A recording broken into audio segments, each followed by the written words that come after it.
The people that it's not cosmetic. It's total pay to win bullshit. No, I did not watch Johnny. I'm going to watch it now. Now we're going to watch the most lib one out of all these videos, okay? The most lib one of all. Johnny motherfucking Harris. Дальнейших шагах на этом направлении. Еще раз подчеркну, что Украина для нас это не просто соседняя страна. Это неотъемлемая часть нашей собственной истории. You can bet Johnny's gonna put himself like reacting to all the events that are taking place and like how much it's disappointing him in the entry sequence. Dude, I love him. I love him so much. Johnny Harris was like built in a lab, okay? A laboratory, okay? A liberal laboratory to be the ultimate Brooklyn liberal. He is awesome in every way, shape, or form, okay? Культуры, духовного пространства. Look at that. He's like making Russia bigger. Look, watch the editing. Maps, baby. He's working on maps. Hassle. He's hard at work. He's doing his part.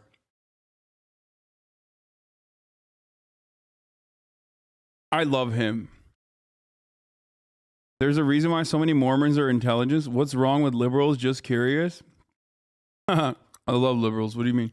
I'm a liberal, dude. I hate socialism. I'm a lib.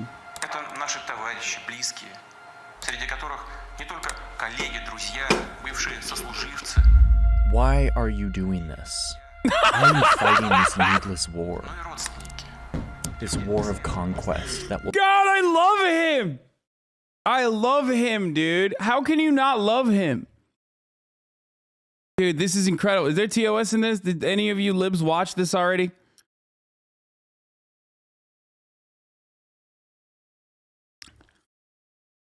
Dude, this is literally the why wasn't I your mother, Vladimir Putin, but in like long video format, okay? Yeah, is the if I was your father version of the if I was your mother. Dude, I gotta run it back. God, I love him. I love him. I love him. Why are you doing this? Why are you fighting this needless war? The only thing missing from this is literally spontaneously busting out into some kind of spoken word poetry, okay? Is he gonna graphic design the war away? Fuck yeah, dude. He's gonna fucking map it out so hard. I love him. This war of conquest that will topple so many lives. He sent his forces, his missiles, in the middle of the night. These are the troops, hundreds of thousands of them, that had been camped out on the border for months. 21 Troops yeah, he's mapping out troop activity at the border, dude. Look at him. Had insisted were there for a routine military exercise. Yeah, he's gonna start singing Hamilton to Putin. No, he won't do that, actually, because if there's anything that Putin fears most, it's the Jeffersonian democracy. That's right. So he wouldn't dare risk that because that's nuclear annihilation. If Vladimir Putin hears one fucking line of Hamilton being sung in his direction, in his vicinity, oh my God. And that the US and UK intel swore were actually preparing to invade. Many around the world, including in Ukraine, thought that this was just the West being dramatic, stoking the tensions. But the intel was exactly right. Dude, this is so much of a self-insert. Oh my God. Like, I love him. How do you not see hyper-individualism in display when you watch something like this? Dude, American liberals, Jesus Christ. It's like this entire war is playing out for his benefit, for his sake. And, you know, this is not simply about Vladimir Putin's war. This is a war that I've had with my own mind every single morning since the war started. This is how I cope with the realities happening right in front of our eyes. You know, like What can he do? It's not like he's going to arm himself and go to fucking, Lviv and then move over to Donbass by hailing a fucking cab and paying them like $5,000 or some shit to go fight in the front lines. So he's fighting in the front lines of the information warfare by making maps.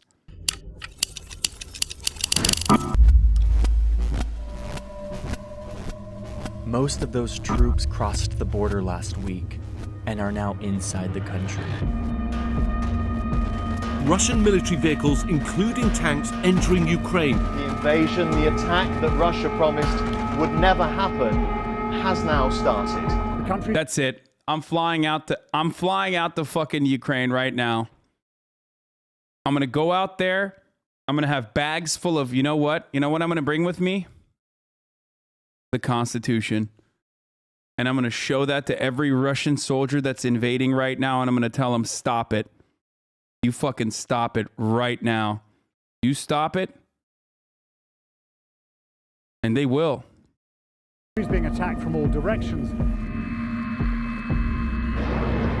Hours after this invasion started in the middle of the night on Thursday morning, Ukraine's President Zelenskyy appeared on TV. Why make a comedy out of this? Because I'm making a comedy out of this editing. Okay? And this is the other side of that. The other side of me making a comedy out of this is this. Like the over-dramatic way of talking about it and how it's like affecting you personally. Just to talk to his people, but to speak directly. Is literally milking the news for 9 days straight with max viewership of career. First of all, no, this is not the maximum viewership of my career.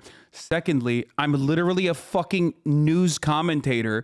Of course, I talk about the news every day. The difference is this is the first time you've been here because this is the first time you've ever cared about the news, you dumb, pathetic little bitch. And now, for the first time ever in your life, you've cared about the news, so you're in here. It's like making you upset that someone else who's been covering this shit and covering everything that's going on for the past however many fucking years that I've been doing this, every single fucking day, you're like, oh, it seems like you just, milking this war.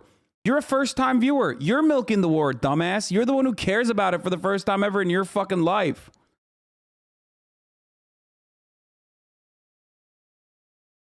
To Russians themselves. Я обращаюсь к российским гражданам как гражданин Украины. We share a border of over 2,000 kilometers, and along this border, your troops are stationed, almost 200,000 soldiers.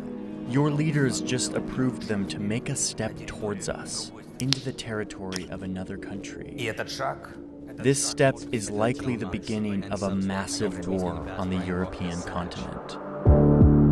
Russia again warned its nuclear forces were on high alert. I gotta pee, I'll be back. Cities were hit in residential areas, resulting in dozens of civilian deaths. Wait, oops. This is a war unlike any war the world has ever seen. It looks like a war from like 1830, but it's happening in 2022. Putin's army is much stronger than Ukraine's, at least in terms of numbers. If he really wants to, he probably is going to be able to take over the country's major population centers and oust the Ukrainian government. The US and NATO can't send troops for fear of starting a clash between two nuclear nations, something we simply do not do. It's a red line that no one crosses. I want to tell you exactly why Vladimir Putin and his army are here. The story behind this invasion is the story of this one man's worldview, but it's also a story of a bet that he took, a bet that Ukrainians would give up, lay down their arms, and see the world the way he does. But if there's anything I have learned in the past week, it's that even if Putin conquers a big portion of this country, something he has the military hardware to do, even if he does that, he still won't win this war. In fact, I'm here to argue that he's already lost. There are big explosions taking place in Kiev right now. People here are going to be waking up to a very different country than the one they went to sleep in. We are getting just non-stop reports of attacks and Russian strikes from all across the country.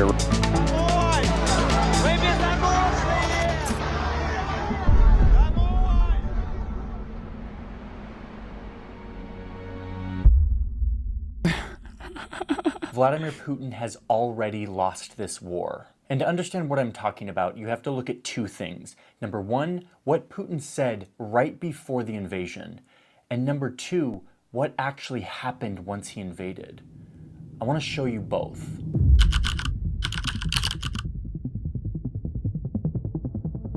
So a few days before the invasion, Putin gets on TV and addresses the nation. I love him even with his like hat and his Henley shirt, you know what I mean? The disheveled look. He's just awesome. You need to hire his editor. He's his editor, dude. That's his whole shtick, is that he's like an incredible editor. He is so fucking good at editing. Straight up. Like,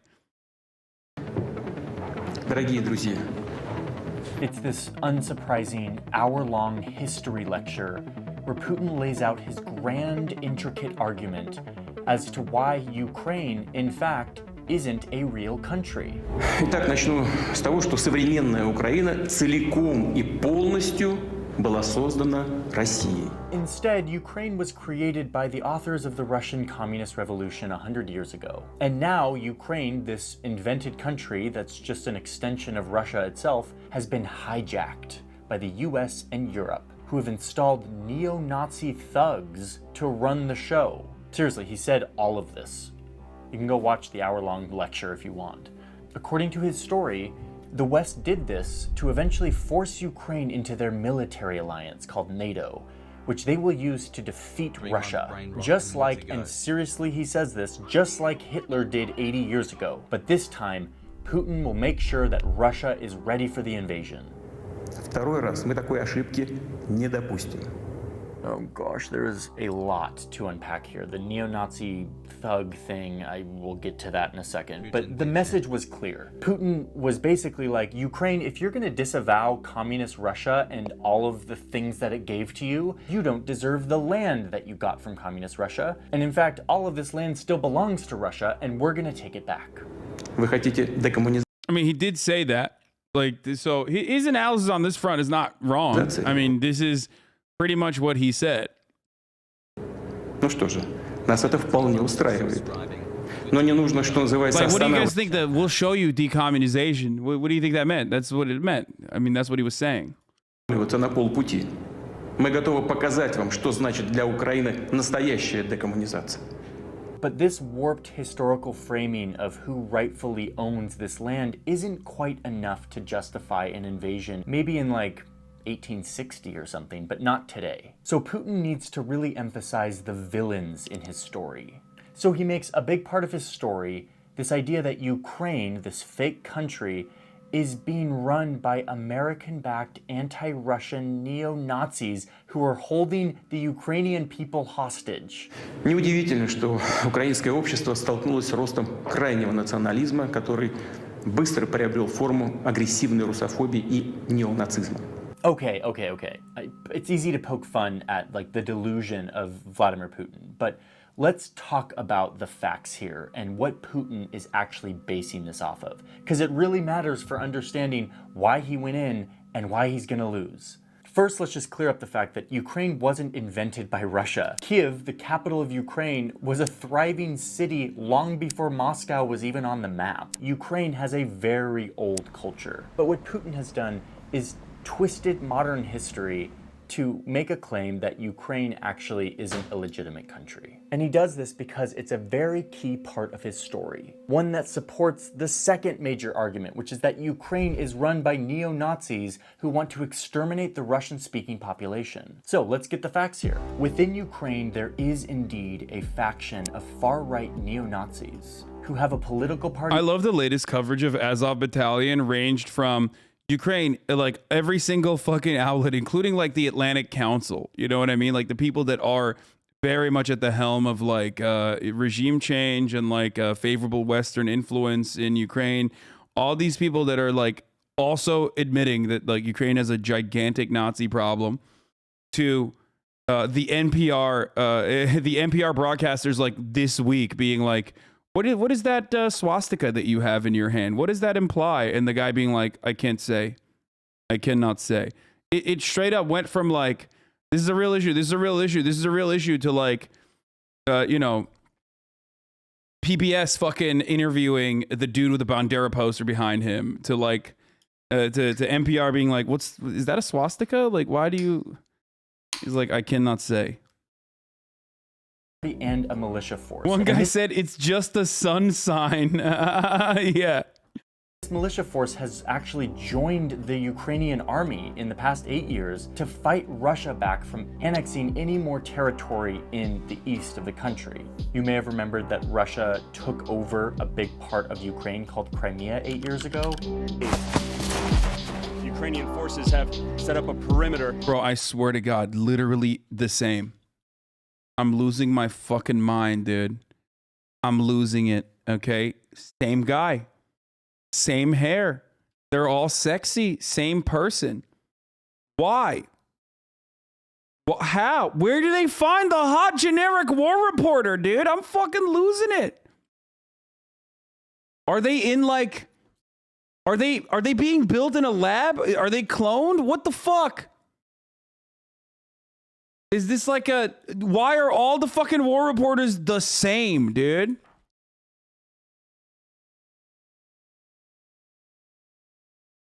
But it's clear that we are completely surrounded by Russian forces. Yeah, these neo-Nazi fighters, sort of nationalist guys, came up as a resistance to that. And yeah, Putin's got one thing right. These are not good. Okay, first of all, they didn't come up as a resistance to that. How are you going to talk about like Kievan Rus, but then not talk about Bandera or talk about like the nationalist movement within Ukraine? Like, motherfucker went back. He was like, at first, you know, we were just a gas cloud, okay? And then we were like a toad-like figure that was able to walk away from the water and then skipped like the most fundamentally important part about Ukrainian nationalism that makes it such a significant fucking, a significant problem, a unique problem, if you will. They are like 3% only. Who cares? No, it's not. It's not just Svoboda and it's fucking 3% support in a 44 million person country. It is the history of Ukrainian nation building. Oh my God, I can't talk. 3% is all you fucking need. Okay, it's going to be more than 3% regardless. But like, what do you mean? It's just 3%. America has done more with less support. You understand? Good people. These are literal neo-Nazi white supremacist soldiers that commit all sorts of atrocities and train. Like people are failing to comprehend something incredibly and profoundly important here. Okay. And that is that one, nationalism doesn't fucking work the same way that it does in America. Okay. Two, we are funding, training, and legitimizing the 3%, okay? Or those who represent the paramilitary branch of the 3% that are actively operating within the military, okay? Within the National Guard. That is the problem, okay? I don't know how you guys are not seeing that that is going to be an issue, and it is an issue already, and it's going to be even a larger issue.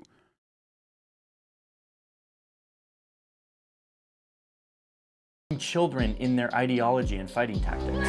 Oh, you did it! Oh. Wait, hold on. That commit all. Okay, dude, thank you for this. Fucking finally, dude. Oh, what? I didn't even see myself in the middle. Fuck you. Actually, fuck you, dude. I didn't even see myself in the middle of this, but what is this? They're the same guy. Especially these two, and then there's a third one that looks like them too. And then this guy maybe too. There's like a couple that look exactly like this model. These guys don't look that similar.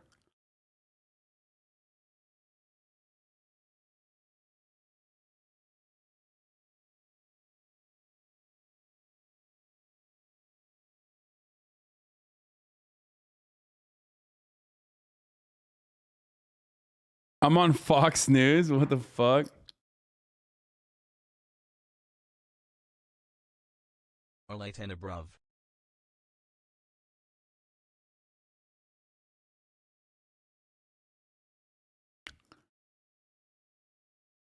It's not that it's just 3%. It's that historically we have utilized that 3% to take over many, many times over, okay? All sorts of atrocities and train children in their ideology and fighting tactics. So yeah, Putin, I get it. These are bad people, neo-Nazis. We don't like them. But Putin is claiming that these are the people running the country, running Ukraine. When in fact, if you look at the data from the 2019 election in Ukraine, you'll see that the country's ultra-nationalist far-right coalition gained barely over 2% of the vote and 0 seats in the parliament. They are a small group of extremely fringe far-right fighters that Putin has latched onto. Oh, and there's a more obvious bit of data here, which is that the Ukrainian president is Jewish and has family who died in the Holocaust. By the way, the mega brain lip take when you're talking about like definitely not having neo-Nazi ties at all, when you point to a guy who is on the record doing Holocaust revisionism, Bibi fucking Netanyahu, who abso-fucking-lutely has aligned with fascists at the global level time and time again. So, like, this does not absolve you of anything, okay? What the fuck? Zelenskyy is not a Nazi. That's it. He's not. Anyone who tells you he's a fucking Nazi is ridiculous. The capitulation that he does to Nazis is the same level that you see in every government, okay? Every single government. We have Nazis in America. There are Nazis in the AfD in Germany. There are Nazis everywhere. Unfortunately, that ideology is growing, partially because we just keep happening to, help them out all the time. It's very weird. We just keep doing that, okay? But he's a lib. He's a liberal. Stephen Miller is a Nazi, and he is Jewish. So what the fuck does that say? That's an American Nazi. Anyway. But again, it's just crazy fucking to be like, oh, dude, look at him hanging out with Bibi Netanyahu. Like, dude, here. Let me talk more about this really quickly one more time, okay? I mean, here. Dude, what? Wait, dude, Israel, obviously, they would never arm Nazis. Oh, fuck. Oh, shit. Oh, fuck. What? God damn it. Fuck. I was so wrong about that. Oh, my God. Oh, no. Oh, no. Netanyahu, who is aligned with fascists all around the fucking world, has... Oh, no. What did he do? Wait, what? That's crazy. Human rights activists petitioned the court to cease Israeli arms exports to Ukraine since some of these weapons reach neo-Nazi elements in Ukraine's security forces. Oh, fuck. What? No shot, dude. What? That's crazy. Of course. This idea that like, oh, dude, he's Jewish, like he can't be a neo-Nazi is ridiculous, but he isn't a neo-Nazi, okay? Stop. Also, none of this, once again, justifies invading Ukraine. Ukraine is not run by neo-Nazis. Listen. To balance my view on this, because I'm in the West and I'm getting all Western media, I have actually been watching Russian state TV to see what the narrative is on their side. And I can tell you that they actually believe that the country is run by Nazis. Okay, dude. The other part of this, again, if you don't mention Ukraine's history of nationalism and Bandera's work with Nazi Germany, and the 1.6 million, according to some estimates, all the way down to conservative estimates claiming 900,000 Ukraine Jews dying in the Holocaust, being brutally fucking violently murdered in the Holocaust at the hands of Nazi Germany that was working side by side with the Ukrainian nationalists who thought that Germany would offer them a USSR-free sovereign nation, okay?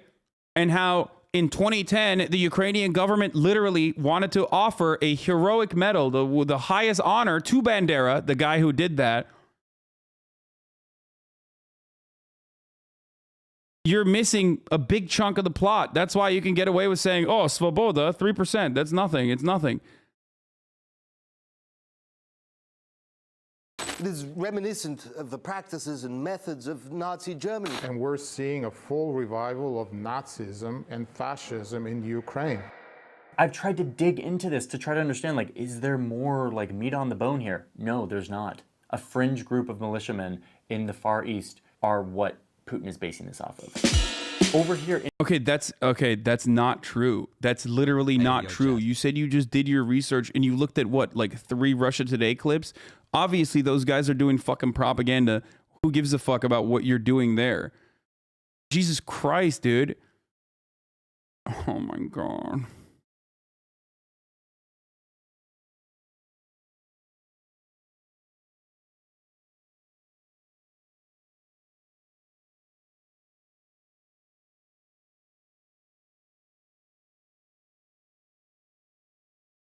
Anyway.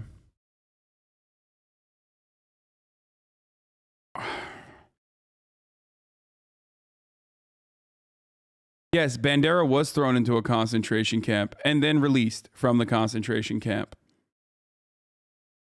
But Bandera's Ukrainian nationalists continued doing purges while he was in the concentration camp and also after he was freed from the concentration camp. Bandera's reasons for being thrown into a Nazi concentration camp was not because he was, I don't know, fucking bravely fighting against them or something. Okay, there were fucking Slavs that were in concentration camps for, what's the term? I think that was because they were not collaborating enough with Nazis, because Nazis didn't see Slavs as fucking human either. They thought Slavs were also subhuman. They needed to be servile. Okay.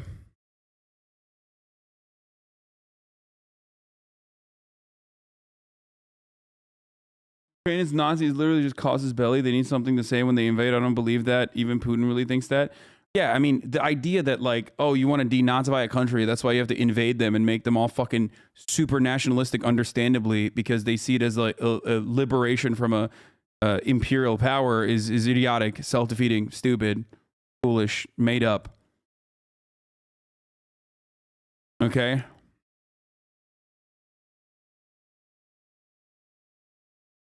Where did you read that? Absolutely not true. Where did I read what? Disinformed, not true. Where did you read that? Absolutely not true. Where did I read what? The history of Bandera? Is that what you're saying? Stefan Bandera?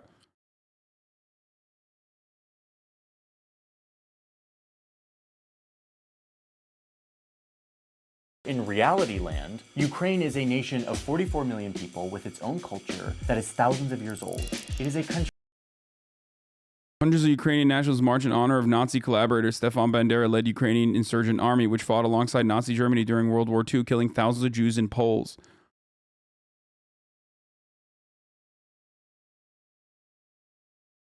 %, though, bro. You know?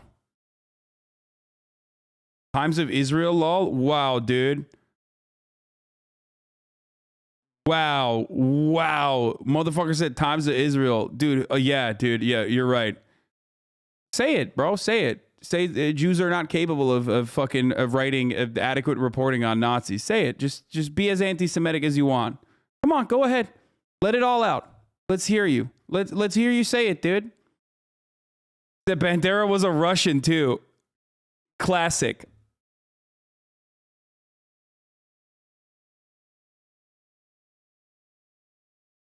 The other side of this problem that, you know, it gets lost in the fucking sauce is also, I mean, fuck Bandera, obviously.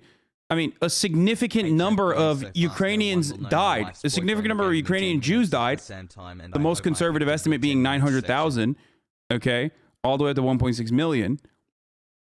And like 7 million Ukrainians died fighting the Nazis, okay? So clearly, it's a little bit more complicated than just thinking every single person is like, every single person is a fucking Nazi in Ukraine. Of course not.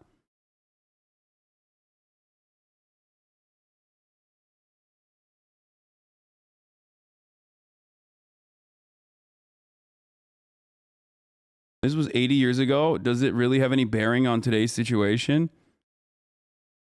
7 months of being a gaming frog.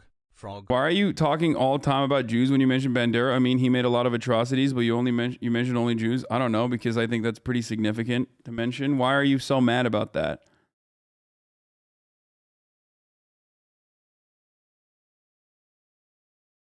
Thank you for over a year of amazing. Why does that content. upset Never you? would have heard of Elden Ring without you, and I wouldn't have such great talking Dude, points to also, dump on all the conservatives slavery was that 100 years much ago, longer dude. sand. Get Thank over you. it.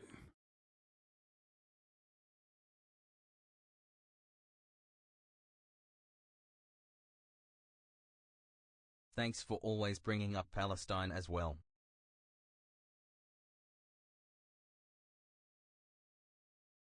Jim Crow was 100 years ago.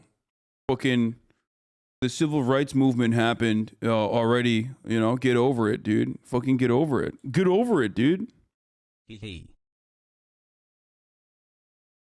The point is, not a single one of those people got fucking any sort of. There was no investigations conducted. There were no punishments doled out to those who actually did that, to actually collaborated with the Nazis. And not only that, but in 2010 he was afforded the highest honor. But it was so goddamn controversial that that they had to rescind it by using like, well, technically he wasn't a fucking citizen of Ukraine, so we can't give him the highest honor shit. Okay.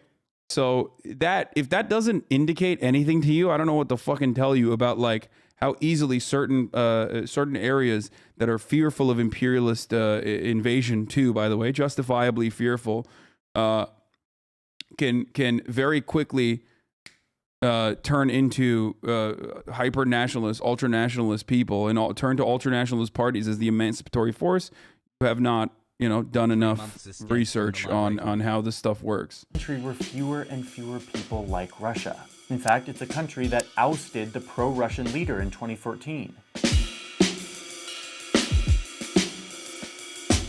Wait, what? What is this? With its own culture that is thousands of years old.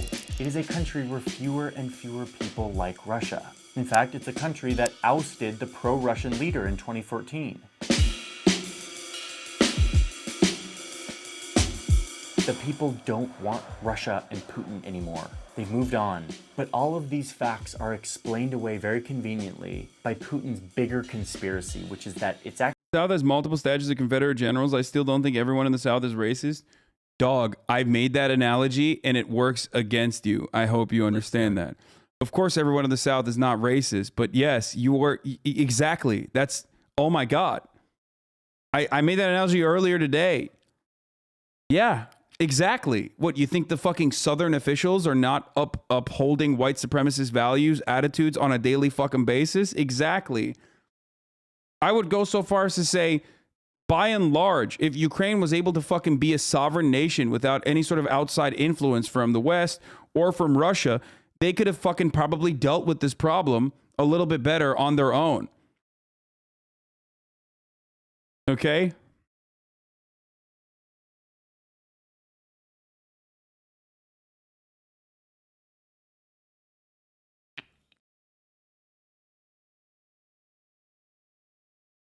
That's right.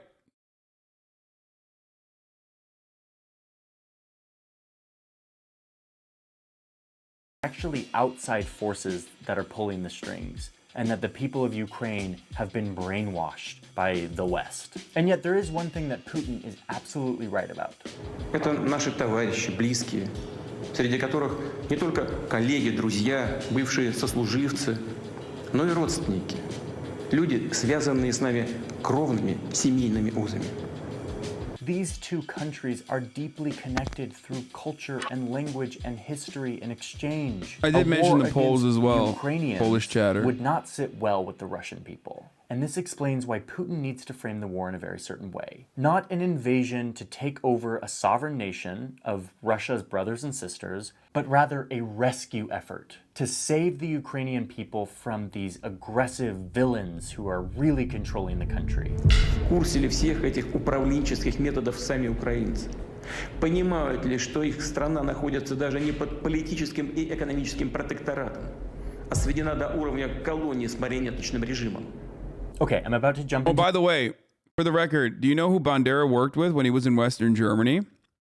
Originally with British intelligence, and then, if I'm not mistaken, Bandera and his supporters, this might actually surprise you a little bit, three-letter agency that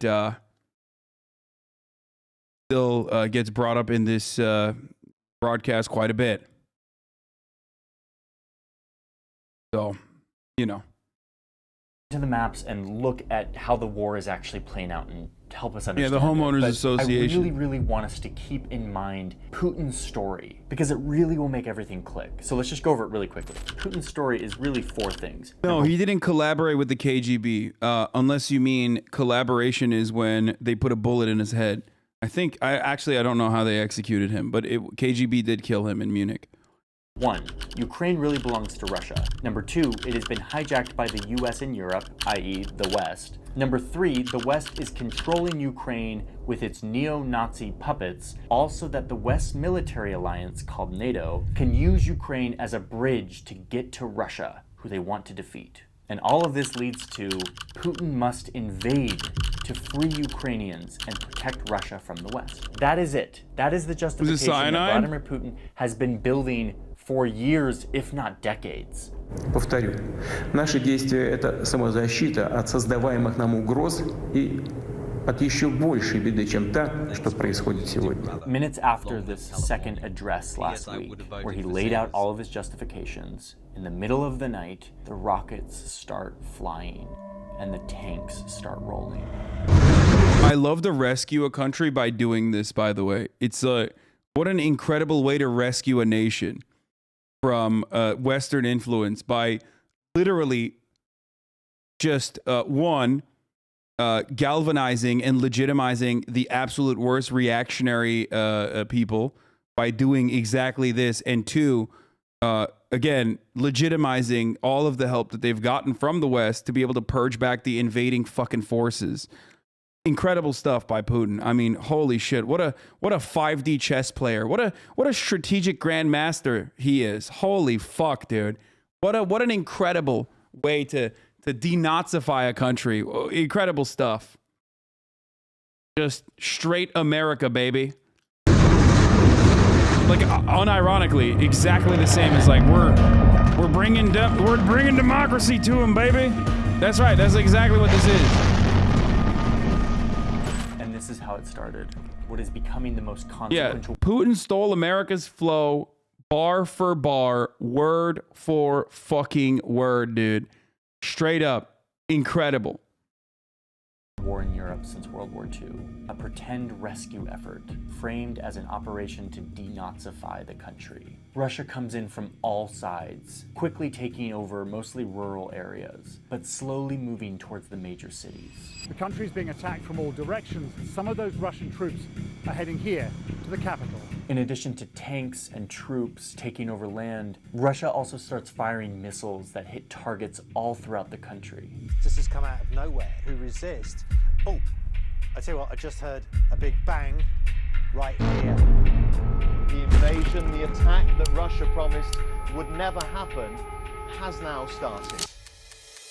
People who live in Kyiv are sleeping in underground subway stations. It's the only place they feel safe. Ukrainians fled to basements, to bomb shelters. Some people are adjusting to this new reality of living in a country now at war. Hundreds of thousands fled to the borders west of the country, looking for safety.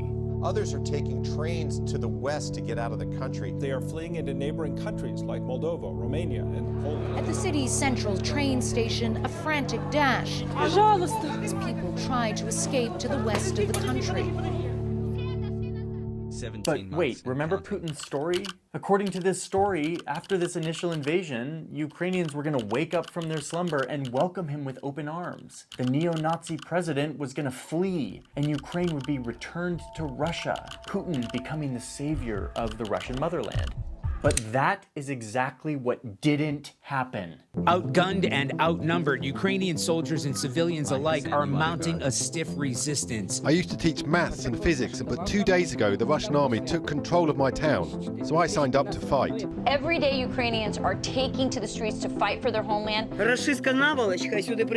those Russian shits come here, she says. we are ready to greet them. We are ready to fight. And fight like hell. This is my city, this is my land, I have to protect it. You do not feel that they're going to succeed in taking out your administration and your government? No way. As they will never take Kyiv. The response of Ukrainians, both military and civilian, is where Putin's story starts to crumble. The entire world is witnessing the determined and brave resistance by the Well, Ukrainian. down on a fuckload of weapons, baby. I mean, straight up. I mean, dude, fuckloads. Army and population.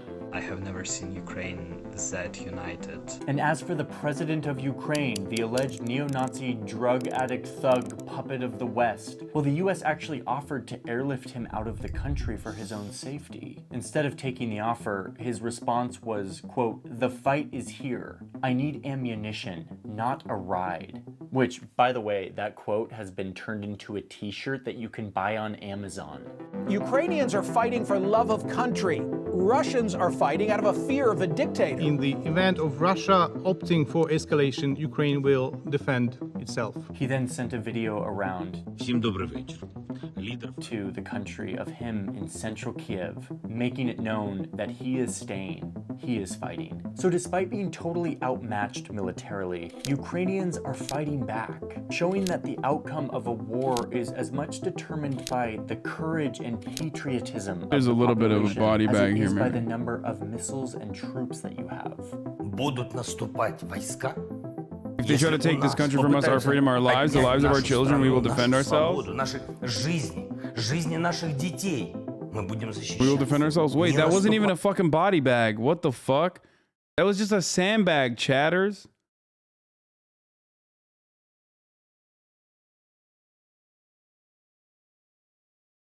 Y'all were like, oh, they're carrying a body in a body bag. It was just a sandbag that they were carrying. It's all good. It's good to be paranoid in a situation like this, especially at the top of the hour when the ad break is coming and you're paranoid that it's going to come. Ukraine Olympic javelin team will allow you, 5 of you, to no longer see the ads. Okay.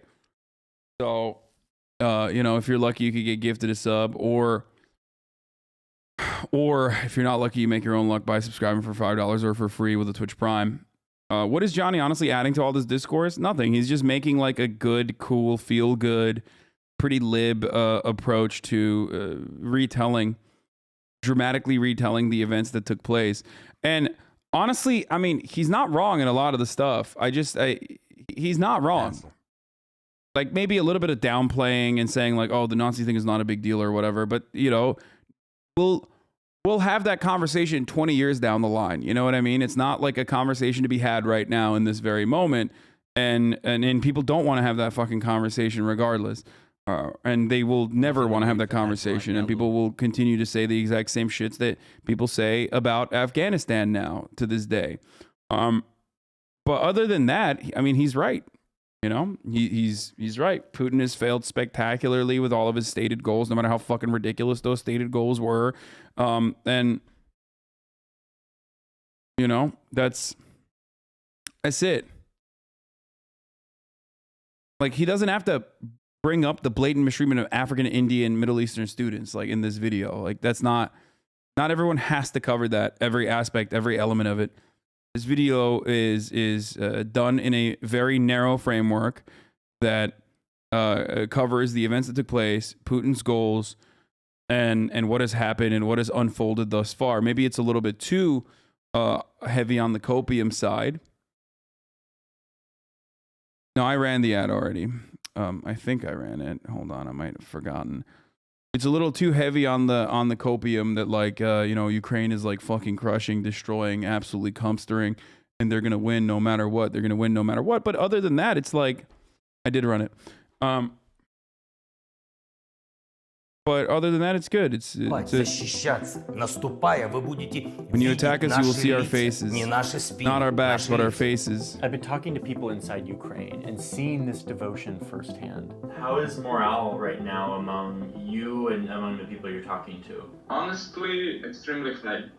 Ukrainians aren't letting this conquest happen, and in doing so, they are turning Putin's argument, his story, on its head, and foiling what appears to be his initial strategy for wrangling Ukraine back into his sphere of influence. One Ukrainian I talked to said that there's a waiting list for the Ukrainian army. Our regional defense won't accept any more people because it's packed. The queues are growing. And you cannot even get in right now. Men volunteering to fight. Molotov cocktails for those who want to fight but don't have a gun. A tweet from the Ukrainian Defense Ministry to prepare Molotov cocktails to throw at the occupiers. Well, I'm here in order to protect my family, my country. I mean, this is, you know what this is? This is a sexy way to like, this is what the Podjons do, right? Well, they're like, we're independent. Like, we're not towing the DNC line at every step of the way. The Podjons do a really good job with this, where they make themselves seem as to be like more independent than the average newscast that you can get. That's exactly what Johnny Harris is doing here as well. He took every single thing that you've heard on CNN and turned it into a 27-minute video, and it's like sexy, it's zoomer focused, it doesn't offer any sort of like additional analysis, it doesn't really feature any kind of like it doesn't feature anything that you haven't heard before. An incredible sense of unity here. The morale is very high. Okay, this sounds all positive, and it is, but this is still war, and Putin can still conquer a lot of land. He can take over major cities, install a puppet government, and be the new ruler of Ukraine. He has the military to do it, and he seems to have the tolerance for bloodshed. He seems to believe in his fantasy story so much that he's gonna keep up this crusade. But I'm here to tell you that Putin has already lost this war.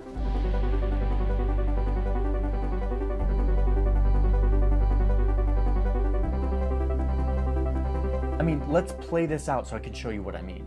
Let's say Putin keeps going. He keeps sending troops in and missiles despite all of this resistance. He could eventually take over the major population centers, including the capital Kiev. All of this with the same goal that he's had the whole time, which is getting the Ukrainians to give up and realize that Russia is actually the country they want to align with. He's also kind of hoping that maybe the Ukrainian military will come to their senses and take over the government and negotiate with Putin. But let's say they never do. They probably won't. Instead, they keep doing what they've been doing for the last week. And this is exactly what I fucking despise. Americans fantasizing about a war overseas without thinking about the repercussions. People constantly make comparisons to Afghanistan. Look at Afghanistan right now. It's not great, okay? That is the problem that I always have with ongoing war. We talk about Ukrainians and their potential for insurgency in these really flowery terms. Like that's going to be a good thing. Like an endless occupation that they have to purge year over year for 20 fucking years, dude. That's not a good thing at all. That is a horrible, horrible, disastrous reality for Ukraine. Just like it was a horrible, disastrous reality for Afghanistan and the people of Afghanistan. It's like romanticizing about the plight of the Ukrainians and thinking about them this way is great from afar when you're, 6,000, 7,000, 10,000 miles away. But these are real fucking people. These are real accountants, real math teachers, real math students, coders, HasanAbi heads that are getting fucking that are throwing their lives on the line.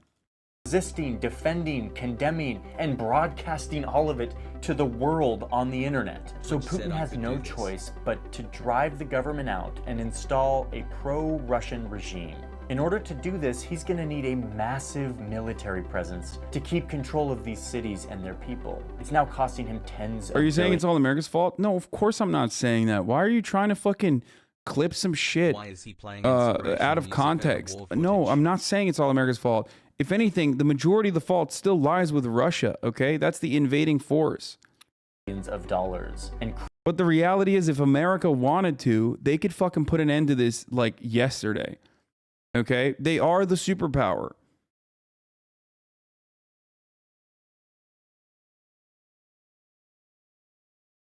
Crippling his economy, which, by the way, is only like the size of Texas. I mean, one of the biggest knocks on Putin's plan is the sheer size of Ukraine. Let's zoom out and realize that Ukraine is huge. It's the biggest country in Europe, if you don't count Russia, the giant country that extends into Asia. Occupying this entire landmass would be basically impossible for Russia. So you have a map that maybe looks something like this, which gives plenty of space for Ukrainians to gather and mount their resistance, giving Russia hell for an indefinite period of time. Meanwhile, back home in Russia, they've now seen the imagery from the ground. They now see that Putin's story justifying this invasion is total BS. There's no Nazis, there's no brainwashing. Are you a war hawk now? Wait, what? Instead, How? in this scenario, Russians are thinking of deaths of our Ukrainian brothers and sisters, while also destroying the Russian economy. What? No, America could put a stop to this yesterday doesn't mean put a stop to it by fucking instituting a no-fly zone, guys. What the fuck? No, what I mean is America is the soiling party at the table that is the secret party behind the Western influence that Ukrainians rely on. Okay? They are the ones that you see France and you see Germany trying to execute some kind of ceasefire, some kind of negotiation, some kind of neutralization. And the reason why it's not happening is because America is the party behind those, like the one with the actual fucking power to make concessions on behalf of Ukrainians. That's the unfortunate reality. That's precisely why Zelenskyy keeps calling for NATO to do a fucking no-fly zone. That's why he keeps calling for more ammunition. Thank you, Rohilio's dope, for the 7 gifted subs. A ceasefire means that you give up Ukraine? No, it doesn't. Especially because if you think that you are overestimating the power of the United States, no, I'm not, dude. You're crazy. I'm not. The way a negotiation works is both sides make fucking arguments, okay? Both sides make demands and concessions are made. You understand? Both sides make demands and concessions are made. Russia's demands, as it stands, literally according to the call that was made to the Chancellor of Germany and also the call that was made with Macron, neither of which were productive according to either party. The demands were as follows. Some kind of Minsk agreement being reinstituted and actually being followed, okay? The bulk of the Minsk agreement was recognition of the autonomy, not sovereignty, but autonomy of DPR and LPR, so that they can continue, learning in Russian, speak Russian without any fear. That will still be inside of Ukrainian borders. Okay, the recognition of Crimea being full-blown Russian territory, and lastly, or the last two arguments that are the fucking ridiculous ones, which is the denazification and demilitarization of Ukraine. Those last two, that's not going to happen. That's never going to happen. But the concessions are ones that Ukraine has functionally signed on before. The NATO troops wanting to move back and all this other shit is that's just whatever. That's never going to happen. Like, of course not. So what is Russia giving here? An end to the fucking brutality. That's what Russia is giving here. Now, we don't know if Putin will actually fucking accept the concessions. We don't know. We don't even know if Putin will stop if all of the concessions are met. Okay? We don't know. And you can say that it's not going to happen and he's not going to stop. Okay, then it's the same as yesterday. It's the exact same as yesterday, and the war continues to wage. And you keep trying to apply pressure. Do you not understand? He won't. It's full annexation. How come you don't get it yet? Is so silly. I'm not saying Putin is not interested in fully annexing Ukraine, okay? I'm not saying that. What don't you understand? But even if it doesn't work, America coming to the fucking table seriously and saying, yeah, we got to do this. What's the harm in trying? That's what I don't get.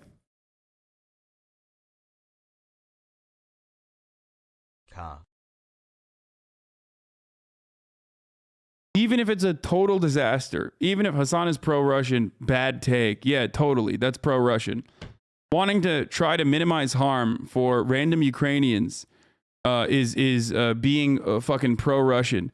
Yeah, no, we should just sit from 10,000 miles away on our fucking goddamn couches and jerk off to this like romantic, fantastic Ukrainian nationalist defense brigade, okay? And not even nationalists, just the Ukrainian people, the Ukrainian nation fighting against a fucking imperial force and dying. Cannon fodder. Let's just turn Ukraine into Afghanistan. You're not going to give a shit about that tomorrow anyway. You're going to forget about it because you live here. You live in the lap of luxury. You live in the imperial core. So you don't give a fuck. Of course you don't give a fuck. It doesn't touch you. It'll never touch you. Part of it is because, you know, NATO is not going to get involved. So it doesn't touch you. You don't get killed in nuclear holocaust. You got your shit situated. You got your shit sorted. You had a really good, you got a really good spawn point. So you're fine. And whenever someone even says like, well, you have to fucking exhaust all diplomatic options with the hope that it will turn into Afghanistan for Russia. Yes. And you're totally right because the West keeps supplying weapons to Ukraine. Wait, what? Yeah, but people always say it will turn into Afghanistan for Russia. Yes. Which, by the way, I haven't even talked about the dissolution or the destruction of the Russian state in the aftermath of Putin, a country with 6,000 nuclear weapons, and God knows a country that, as far as we know, does not even have a contingency plan, that has, 150 million people in it. And holy fuck, I don't even want to think about what's going to happen in the aftermath of Putin. But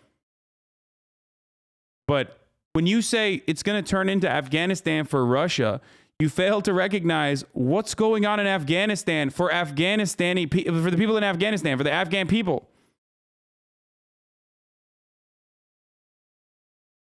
You think they're in a good situation overall? No, they're not.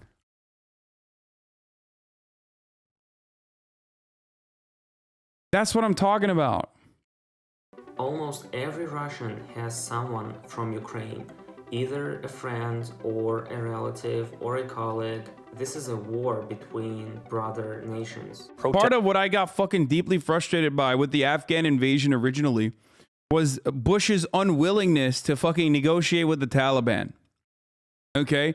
The Taliban said originally that Osama bin Laden was a prisoner that they were holding on to, and that they were willing to make concessions and give Osama bin Laden to him as long as there was investigations into his wrongdoing and his involvement with 9/11. Of course he did 9/11, obviously.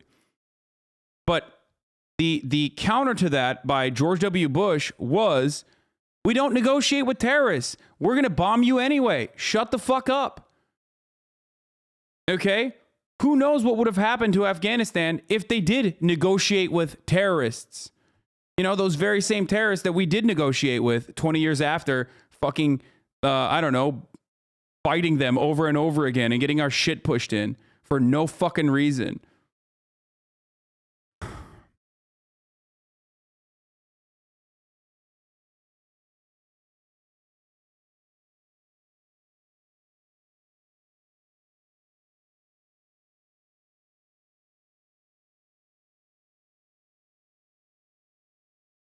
Protesters in the streets demonstrating against Vladimir Putin's invasion of Ukraine.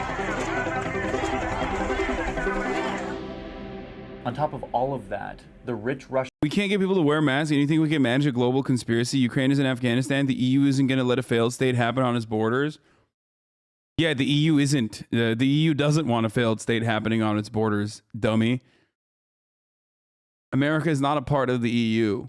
If you look at who has been the most aggressive, if I were to draw a fucking chart of like proximity to reactionary attitudes towards like Russia invading Ukraine and like less likely to be fucking engaged in diplomacy, Canada and the United States are at the top of that fucking leaderboard, and then UK is like following closely, and the closer you get to fucking Ukraine, the more likely your leadership wants to make concessions and negotiate. I wonder why. Because they recognize what's going to happen. They recognize the displacement. They recognize the suffering that the people of Ukraine are going to get put through. Okay? America doesn't give a shit because we're so far removed from all the immediate and also long-term consequences of that. Russian business guys who keep Putin in power, the oligarchs, they aren't happy because the entire world has cut Russia off. Russian billionaires moving their yachts, scrambling their jets, and shifting their assets to prepare for a possible crackdown. They can't access their financial reserves. Their ability to move money is made much more difficult. People aren't letting their trade vessels into ports. New efforts by U.S. law enforcement to make Russian oligarchs feel the pain of Putin's war. I mean, this is effectively what sanctions do. So the oligarchs are now like, dude, Putin, WTF. And they put pressure on him to stop this madness. But even still, Putin has enough power that he could still dig in his heels and keep trying to get Ukrainians to come under his rule. But by this point, Ukrainians are done with Putin. They see his true colors. Anyone who was on the fence before has now witnessed civilians being killed in Putin's war of choice. They won't come on his side now. The upshot here is that there's not really a scenario where Putin keeps going and gets what he wants. And that's because the story that he based this invasion off of is proving to be totally wrong. All of these assumptions that he predicated his war on turned out to be the delusions of a pseudo-history buff stuck in the logic of the Cold War, not the realities on the ground today. Add another point to the against Putin camp. Meanwhile, Putin's war has united the West and NATO like never before. NATO has a new sense of purpose, a new thing to rally around, something they've been looking for since the end of the Cold War. And Ukraine, who is currently getting tons of support and weapons and money and aid and refugee support from NATO countries, is now way more likely to sympathize with the West, because now they've seen the realities of what Putin has to offer, which is falsehoods and unprovoked conflict, all in the name of some ill-defined vision of former imperial glory. Nope. It's my city, it's my hometown, it's my homeland, it's my country, and I'm not the one who should live. The Russians are the one who should live. Russia is a great nation, full of beautiful culture, geography, history, and people. The vast majority of those people don't want imperial-style expansion and war. They want to live their lives, to prosper, to connect. And yet, the warped, delusional worldview of one greedy man has... Somehow, no, they're going to despise us using their lives as a political weapon? No, I don't think so. I think Ukrainians, by and large, think the West is on their side. I think Ukrainians don't have this like no, they won't. They won't. They're too busy fucking fighting. Like they don't see it as like America and some of the Western leadership dangling NATO membership in front of them when they know very well that that's not going to happen. They see it as like, thank God they're giving us javelins. And that's correct. Like, thank God they're getting javelins. That's the only way to fucking purge against, that's the only way to push against the violent imperial forces that are at their doorstep.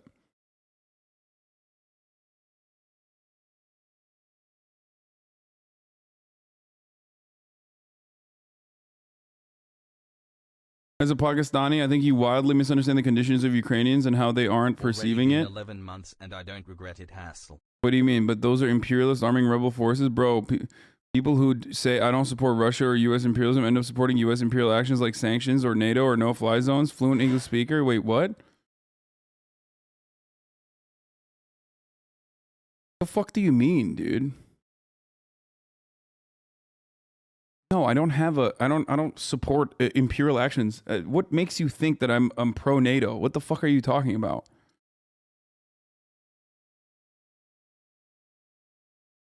Cut off their ability to do that. How is that possible? The Russian people... I'm so glad we watched the Second Thought video first because it he already addressed the liberal idealistic version that liberals love talking about. Have no say in the behavior of their government under the Putin dictatorship. These incredibly brave people, often young people in Russia, who are out on the streets protesting. You just said sending javelins were good?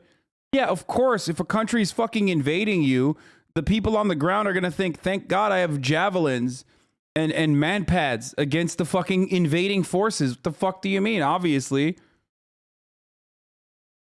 Against what their president is doing. This is not the war by the people of Russia. This is yet another military adventure by the unaccountable, unelected, increasingly deranged dictator in the Kremlin by the name of Vladimir Putin. This situation is developing and certainly will take paths that no one can predict. By the time you're watching this, I'm sure some key development has happened that I haven't covered here. But I feel pretty certain when I say that Putin really doesn't have a path to the victory that he set out to achieve last week when he sent people and weapons across his border to attack his neighbors. Ukrainians, with their bold courage, have proved him wrong. I know that sounds very poetic and maybe even cliche, but in this case it's true. If someone told me a week ago I would own an assault rifle, I would not believe. So now the world will stand by and support as they continue to wage this battle for the future of their land that belongs to them, not to a Russian dictator. Just for everyone to know, it's our land, it's our home, we will defend it. 13 Ukrainian border guards defiantly telling an invading Russian... Now, do one on U.S. imperialism law? No. Let's be fair. Listen, the modern liberal understands American imperialism as a bad thing.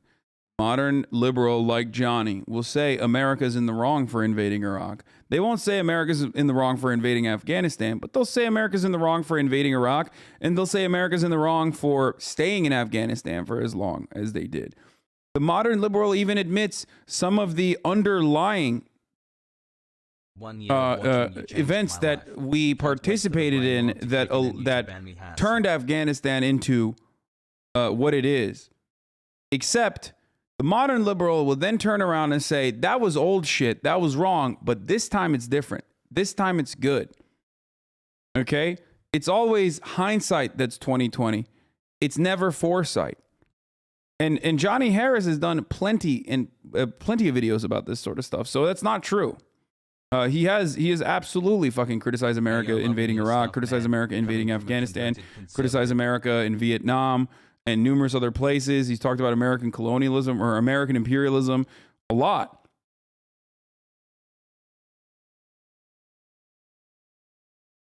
Okay?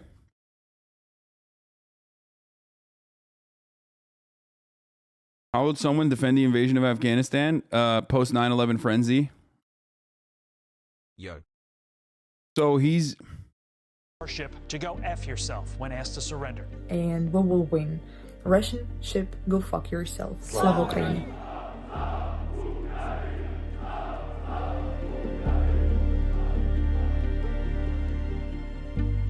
Anyway, the only thing an American liberal and a Russian nationalist agree on is that some imperialist occupations were good, some weren't. Obviously, none of them were. 16 months of apologizing for my dumbass cringe jokes in chat. Why is it that much of the anti-imperialist world is taking Russia's side? Why doesn't this get covered? All victims of U.S. imperialism support Russia. Does nobody find this important?